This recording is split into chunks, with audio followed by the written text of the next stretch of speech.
"Stop that bulldozer this instant." The shriek cut through the morning like a chainsaw, shattering the peaceful hum of my property. I froze mid-motion, my hands gripping the bulldozer's controls, the engine's low growl vibrating beneath me. Dust swirled around the creek's edge, where I'd been carefully maneuvering the machine to clear a tangle of invasive brush. I squinted through the haze and saw them, the HOA's self-proclaimed police force, Karen. Dave and Susan storming across my land like they were leading a military charge. Their clipboards were raised like shields, their faces twisted, with the kind of righteous indignation only a homeowners association could muster. Little did they know, they'd just kicked a hornet's nest. I wasn't just some guy tinkering with his backyard. I'm the director of the state's environmental regulation agency, and this creek, it's practically my office. It all started a few weeks ago when I noticed the creek behind my house was in trouble. The water, once clear and babbling, had turned sluggish, choked by a snarl of invasive vines and debris. After last spring's heavy rains, the creek had overflowed, turning my backyard into a swamp and threatening my neighbors' properties too. As the state's top environmental regulator, I knew exactly what needed to be done. I'd spent years overseeing wetland restoration, approving flood control projects, and enforcing regulations to protect ecosystems like this one. So, I did what any responsible homeowner and regulator would do. I called in a team of ecologists to assess the site. The experts confirmed my suspicions. The creek was a ticking time bomb. Invasive species like kudzu and fallen branches were blocking the water flow, creating a flood risk that could damage half the neighborhood. We drafted a plan to clear the mess, reinforce the banks, and restore the creek's natural flow. I filed the permits myself, signed, sealed, and approved by my own agency. I even double-checked with the state's environmental lawyers to ensure every box was ticked. This wasn't a weekend DIY project. It was a professional operation, backed by science and the law. That morning, I'd rented a bulldozer to start the work. The sun was barely up, casting a golden glow over the creek when I fired up the machine. The plan was simple: clear the invasive brush, remove the debris, and get out before the afternoon heat kicked in. I was in my element, guiding the bulldozer with precision, when Karen's voice hit me like a slap. I killed the engine and leaned out of the cab, watching the HOA trio march closer. Karen, the ringleader, was a woman in her 50s with a visor so large it could block out the sun. She clutched her HOA handbook like a holy relic, her lips pursed in a way that screamed, "I'm about to ruin someone's day." Dave, her second in command, was a wiry guy with a perpetually sweaty forehead, scribbling furiously on his clipboard as if he were documenting a federal crime. Susan, the quiet one, trailed behind, her phone already out, snapping photos of my bulldozer like she was building. "A case for the FBI? You're in violation?" Karen bellowed, planting herself 10 feet from the bulldozer. "Heavy machinery is strictly prohibited without HOA approval, and you're destroying protected land near the creek. Do you have any idea how many regulations you're breaking?" I climbed down from the bulldozer, wiping my hands on my jeans, and sized them up. I'd dealt with Karens before, both in my neighborhood and in my job.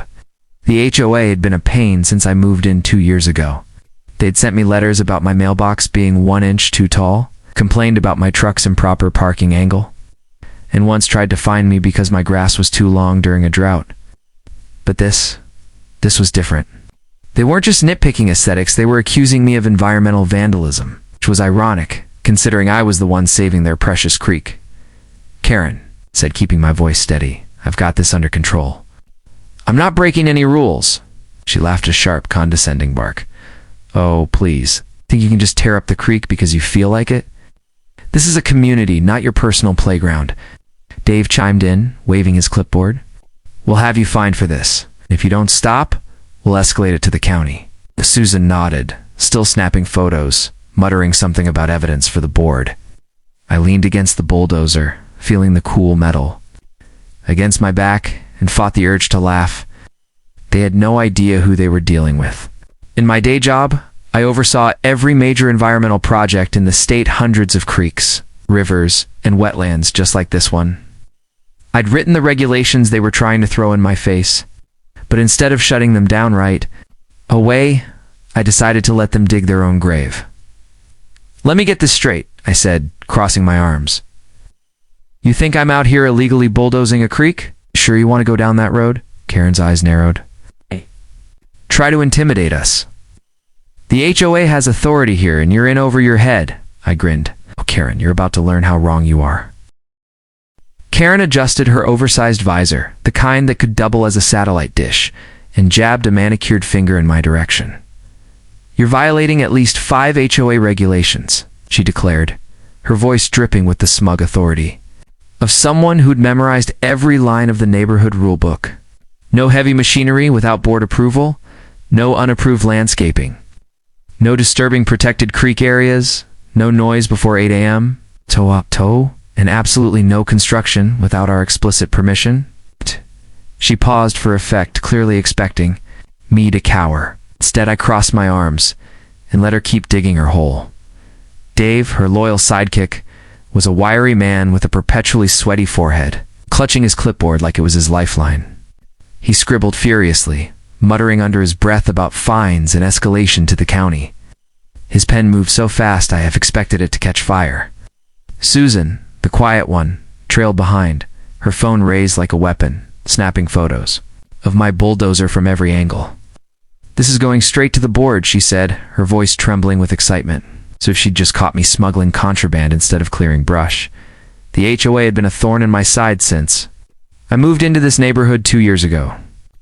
They were the kind of group that thrived on control, patrolling the streets like they owned every blade of grass. They'd sent me letters about my mailbox being 1 inch too tall, complained about my truck's improper parking angle, and even tried to fine me for my Labrador's excessive barking. He barks at squirrels, like any self-respecting dog.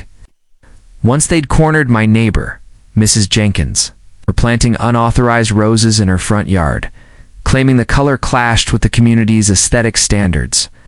Another time, they'd shut down a kid's lemonade stand for unapproved commercial activity. To them, my bulldozer wasn't just a machine. It was a declaration of war against their meticulously curated suburban utopia. Karen flipped open her handbook, her fingers trembling with righteous fury, and began reading aloud. Section 4, Article 2, Subsection C. No resident shall operate heavy machinery without prior written consent from the HOA board.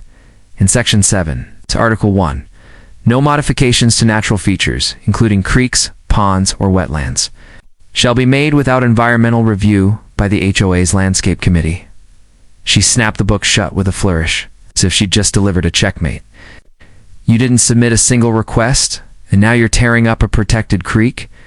Do you have any idea how serious this is?" I raised an eyebrow, fighting the urge to laugh. Protected creek? The irony was almost too much. Spent the last decade protecting creeks like this one, overseeing restoration projects across the state, and enforcing regulations that kept developers and polluters in check. I knew every environmental law, backward and forward hell. I'd written half of them. This creek wasn't just some neighborhood landmark. It was state-protected land, and I had the permits to prove it. But Karen wasn't interested in facts. She was drunk on power, and she thought she had me cornered. "You're looking at thousands in fines," Dave piped up, finally looking up from his clipboard. "And we'll be reporting this to the county environmental office. You can't just destroy a creek." Susan nodded, her phone still clicking away. "I've got photos of the damage," she said, zooming in on a pile of cleared vines like it was evidence of a crime spree. "The board will have a field day with this." Let them ramble, their voices blending into a chorus of self-righteous outrage. They threw around terms like environmental hazard and community standards, oblivious to the fact that I was the one person in this neighborhood qualified to make those calls. I could have shut them down right then, flashed my credentials, and sent them packing. But where's the fun in that? I wanted them to feel the full weight of their mistake, to realize they'd picked a fight with someone who outranked them in every way. "Karen," I said, my voice calm but firm, "you might want to check your facts before you start throwing around threats." She scoffed, tossing her head back. "Facts. The facts are right here." She waved her handbook again, as if it were the Constitution itself. "You think you're above the rules? This is a community, not your personal construction site. Chimed in again, emboldened by Karen's bravado. We've dealt with people like you before. You think you can do whatever you want, but the HOA has authority here. We'll stop this work, or we'll make sure you regret it. Susan, still snapping photos, muttered something about posting this on the neighborhood app to warn everyone. I almost felt bad for them. They were so confident, so sure they had the upper hand. They had no idea they were about to crash headfirst into reality. Guys, I said, leaning forward slightly, you're making a big mistake. You sure you want to keep going with this? Karen's eyes narrowed, her lips curling into a smirk. Oh, we're just getting started. Grinned. Time to show them who's really in charge. I sauntered to my truck, the morning sun glinting off the windshield, pulled out a thick, weathered folder stuffed to the brim with documents. It was my ace in the hole permits, environmental assessments, ecological surveys, and a crisp letter from the state, all bearing the official seal of the Environmental Regulation Agency. I walked back to the HOA trio, who were still puffed up with their own importance, and handed the folder to Karen. Her hands hesitated, as if she sensed the trap, but couldn't back down. Read it, I said, my voice steady, but with a hint of amusement. It's all there. Karen's eyes narrowed, her lips pursing as she opened the folder. The pages crinkled under her fingers, and I could see her confidence waver with every line she scanned. The documents were meticulous.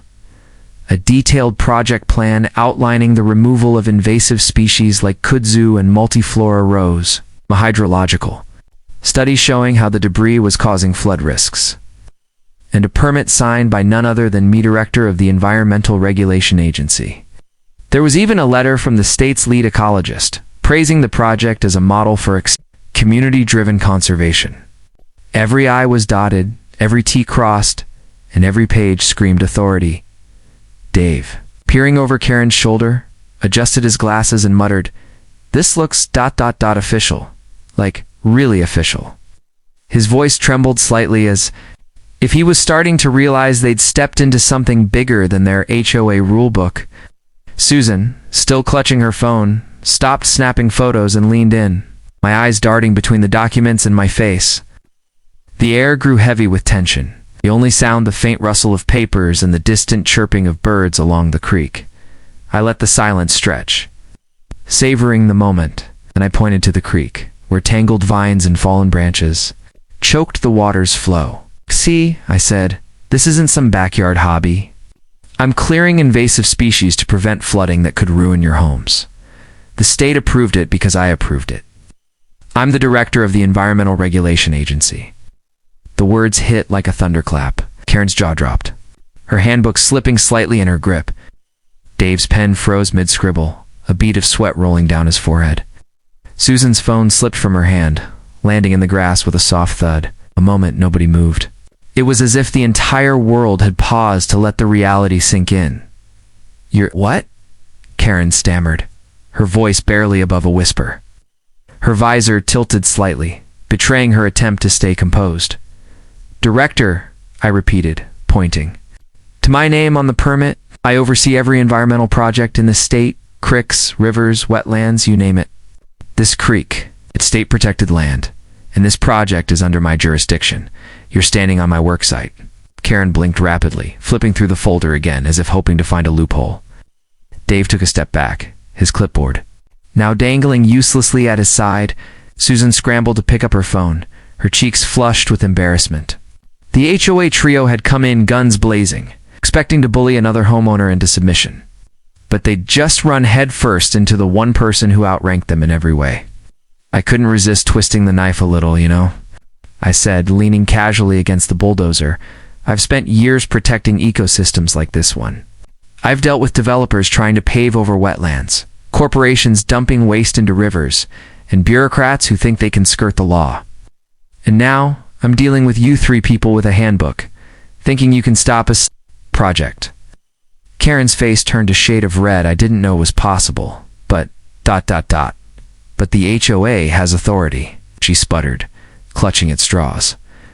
We have to protect the community. Protect the community, I said, raising an eyebrow. This project is saving your homes from flooding. Those vines and debris, They're choking the creek, backing up water, and turning this place into a swamp. If anything, you should be thanking me." Dave muttered something incoherent, his clipboard now forgotten. Susan stared at the ground, clearly wishing she could disappear. Karen, though, wasn't ready to surrender.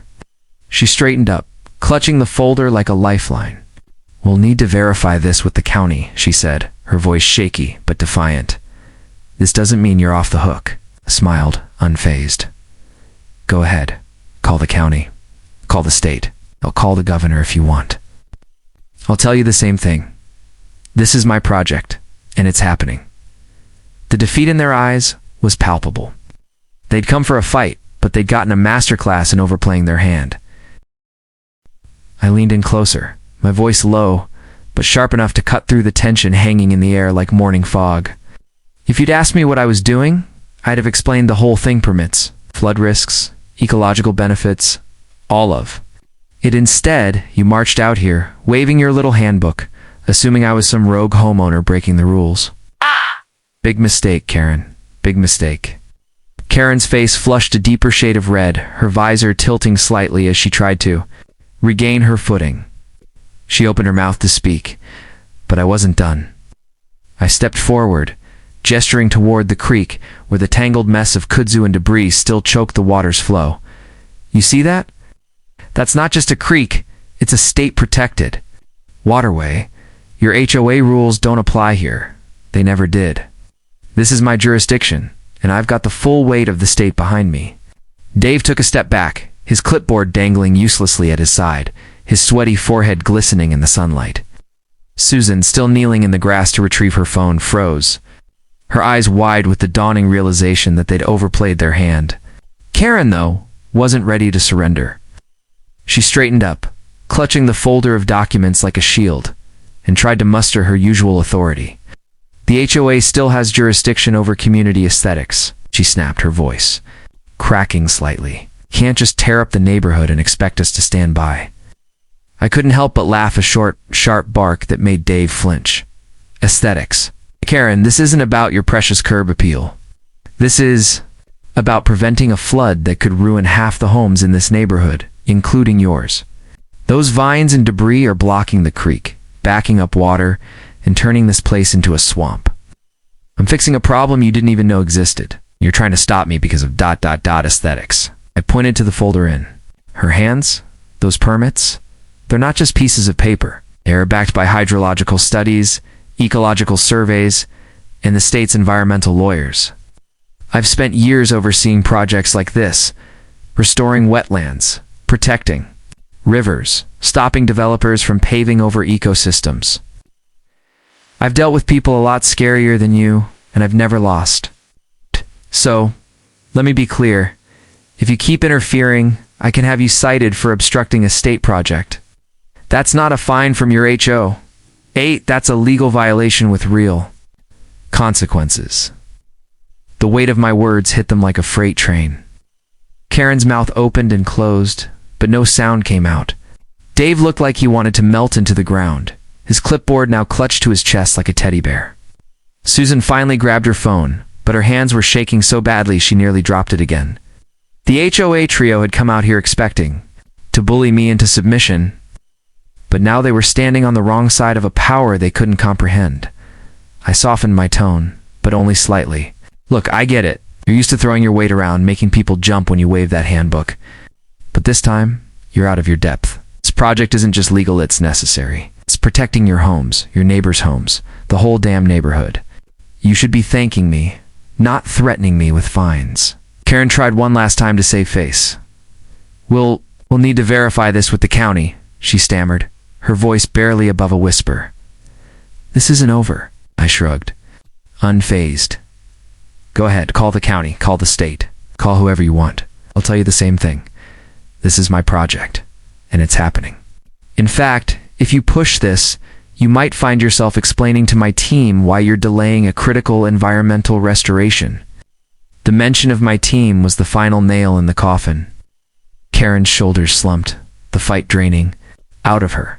Dave muttered something about needing to get back to work, though I doubted he had anything urgent to do. Susan shoved her phone in her pocket, avoiding eye contact. The HOA's reign of terror had just hit a brick wall, and they knew it. I turned back to the Bulldozer, my hand resting on the door of the cab. Now, if you'll excuse me, I have a creek to save, unless you want to grab a shovel and help. The silence was deafening. They stood there, frozen, as I climbed back into the Bulldozer and revved the engine.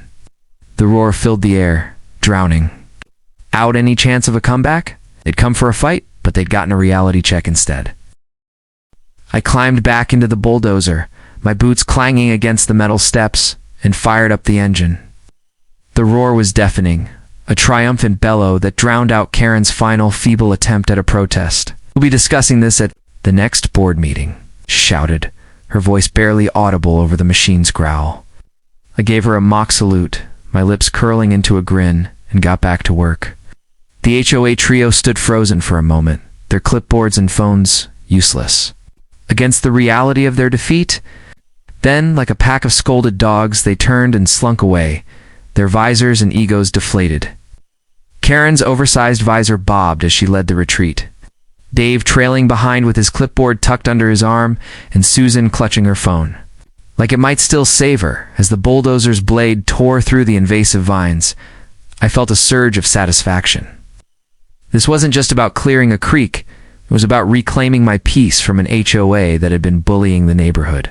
For years, by the end of the week, the creek was transformed. The water flowed freely, sparkling under the sun, no longer choked by kudzu and debris. The banks were reinforced with native plants, carefully selected by my team of ecologists to stabilize the soil and support local wildlife. The flood risk that had threatened my property and the entire neighborhood was gone. Frogs croaked in the evenings and dragonflies skimmed the water's surface. It was a textbook restoration, the kind I'd overseen countless times in my career, but this one felt personal. Word of the HOA's epic misstep spread like wildfire. Neighbors who'd been cowed by Karen's reign of terror started stopping by. Not to complain, but to thank me. Mrs. Jenkins, the sweet older lady who'd been fined for her unauthorized roses, brought me a plate of homemade cookies and a conspiratorial wink. "You showed him," she whispered, glancing over her shoulder, as if Karen might be lurking. Mr. Patel, his kid's lemonade stand had been shut down, shook my hand and said, "We need more people like you standing up to them." Even the neighborhood kids, usually shy around adults, started waving when they rode their bikes past my house. I'd gone from that guy with the loud dog to the neighborhood hero, and it felt damn good. At the next HOA meeting, I decided to make an appearance just to see how Karen would spin her defeat. The community center was packed, the air buzzing with anticipation. Karen stood at the podium, her visor replaced by a stiff blazer, trying to project authority. She launched into a rambling speech about how the HOA had worked closely with me to ensure compliance on the creek project. The room erupted in snickers. One neighbor coughed. "Yeah, right." And the laughter spread. Karen's face turned beet red, but she plowed on, claiming the HOA had facilitated the project for the community's benefit. I didn't bother correcting her. I didn't need to. The truth was written on every face in the room. Neighbors whispered about how I'd put the HOA in its place. And the story grew with each retelling by the end of the night. I'd apparently faced down Karen with a team of state troopers and a court order. I let the rumors fly. The HOA's grip on the neighborhood was slipping, and everyone could feel it.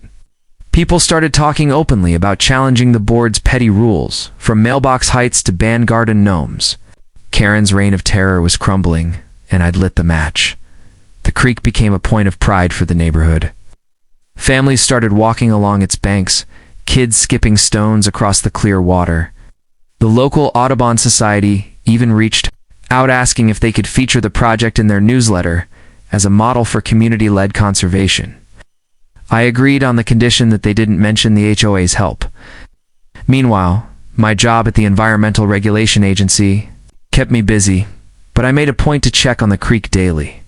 Each time I saw the water flowing freely, the wildlife returning, I felt a quiet victory.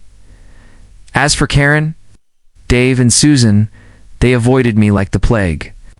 I'd see them at the mailbox or driving through the neighborhood, but they'd look the other way, their clipboards and phones conspicuously absent.